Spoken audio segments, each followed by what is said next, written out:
Isang araw, ang ating Pangulo nagsalita na po mga bossing. Dahil nga po do'n sa rekomendasyon ng Quad Committee, nakasuhan po ang ating presidente, nakasuhan po si Bongo, nakasuhan po si Bato de la Rosa, et cetera. Kung sino pa po, sila Albayalde, o yan, sila De Bolsinas. Sabi ng presidente, mga kababayan, eh, ipauubaya ko na yan, no?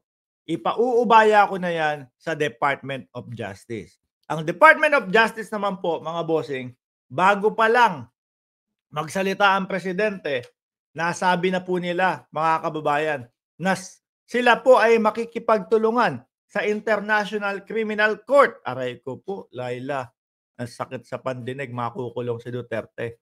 No? Na sila po ay makikipagtulungan sa International Criminal Court, mga bossing, upang sa ganun, eh, mabigyan ng hustisya yung napakatagal na pong mga mamamayang Pilipino, mga kapwa natin Pilipino, na naghihintay po ng hustisya, mga kababayan.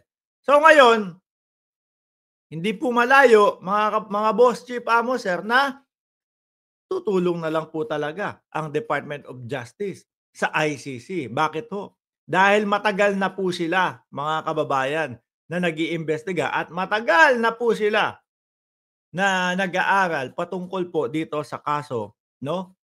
O mga ikinaso nung mga nalabag ang karapatang pantao nung mga nabiktima po nung EJK. So ngayon, mga bossing, mapapabilis na po 'yan.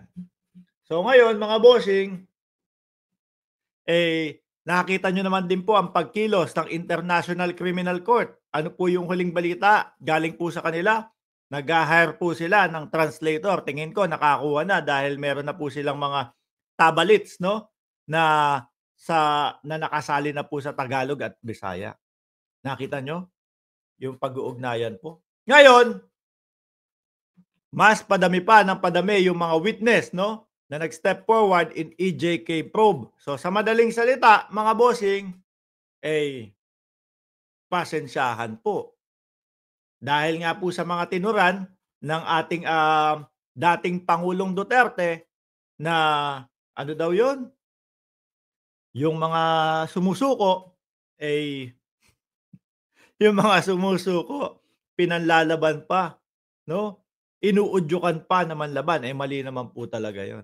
Karapatan ng bawat isa sa atin na mabuhay, mga bossing. Sabi ni Mando, talo pa ni Leila de Lima, pustahan tayo, Boss Mark Ramos. Mapupulasan ang mga yan. Oh, game? Saan dyan? Alin ba yan? Mamaya, basahin ko yung ano. Oh. So ngayon, mga kababayan, tingin ko tuloy-tuloy na po yan. No? Doon sa mga nagsasabi na bakit ganon? Wala pa din yung ICC mo.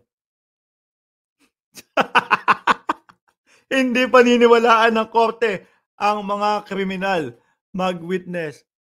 Ano sinasabi mo? Nasa Earth ka ba o nasa buwan? No? Paano naging kriminal yung mga taong nagrereklamo kay dating Pangulong Duterte? Eh mga pamilya 'yun nung mga biktima, yung mga tegi. Paano naging mga kriminal 'yun? Ano ba 'to? 'Pag bobo ba dapat DDS? O 'pag DDS ba dapat bobo? Gano'n yung pinapakita sa atin ni ano, eh, ni Laila, eh. Oh, sumasagot nga doon sa ating mga ano, sa ating talakayan. Pero parang nasa Mars naman ho yung mga sagot. Hindi paniniwalaan ng korte ang mga kriminal mag-witness. Sino ang kriminal? Ang sinasabing mga kriminal dito, eh ang dating Pangulong Duterte. No? Ang sinasabing kriminal dito, sila Bungo at sila ano, at sila Bato de la Rosa. So ngayon, ang nakikita ko na lang ho dito, mga kababayan, eh simpleng-simple lang po, no? Makikipagtulungan ang Department of Justice dito po sa ICC at siguro mga early this year, early next year, eh umpisa na ho yan. Baka umpisa ng mag-serve ng warrant of arrest yan. Bakit to? Ang nagpabilis po, no, ng pag-iimbestiga nila ay walang iba kundi ang dating Pangulong Duterte din ho, mga kababayan. Sila din po ang nagpabilis ng investigasyon, para ho diyan. Bakit? Simple lang, may pag-amin na sila, eh, 'no? Sa kanila po nanggaling na yung inuudyukan, sa kanila na po nanggaling yung merong mga reward system. Kay Bongo, kokolektahin na lang po yung mga interview kay Bongo at isasama na lang po yun doon sa kanilang, mga ebidensya. Sabi ni Bongo dun 500,000 para sa buhay. Oh, 1,000,000 sa tegi at 2,000,000 sa nanlaban. Oh, lahat yun iko-collect lang yun upang sa gano'n, ayun na po, rekta na po 'no, punta na po sila sa dahig or baka magtatago pa 'yan. Paano po magiging proseso kung sakali na sinasabi nila, "Mark, wala naman jurisdiction ang ICC sa ating bansa." Simple lang ho 'no, ICC tapos Interpol. Interpol, konektado tayo sa Interpol, sasabihin sa PNP, "Pakitulungan kami 'no, dahil, may order ang ICC sa atin na hulihin, arestuhin, i-serve itong warrant of arrest sa dating Pangulo, kay Bongo at kay, Bato de la Rosa at doon sa ibang mga PNP chief." Hmm.